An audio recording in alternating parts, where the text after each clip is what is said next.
बिस्मिल्लाहिर्रहमानिर्रहीम। अस्सलाम वालेकुम। रोज़ेदारों की फजीलत पर एक नहायत ही अहम जामिया हदीस है, जिसको इमाम बुखारी रहमतुल्लाह अलैह और इमाम मुस्लिम रहमतुल्लाह अलैह और दीगर मुहद्दिसीन ने भी रिवायत किया है, जिसका तर्जुमा ये है। हज़रत अबू हुरैरा रज़ियल्लाहु ताला अन्हु रिवायत करते हैं कि रसूलुल्लाह सल्लल्लाहु अलैहि वसल्लम ने इरशाद फरमाया कि अल्लाह ताला फरमाते हैं कि इब्ने आदम का हर अमल उसके लिए है सिवाय रोज़ा के, वो मेरे लिए है और मैं ही इसका बदला दूंगा।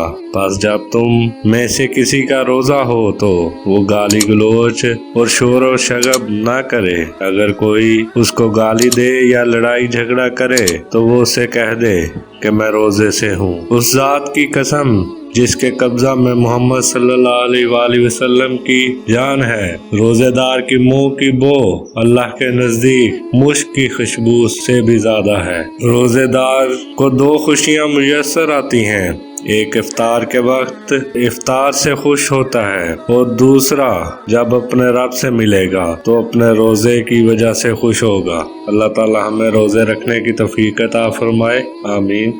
सी मुस्लिम टीवी चैनल को सब्सक्राइब करें, वीडियो को लाइक करें और ज़्यादा से ज़्यादा शेयर करें।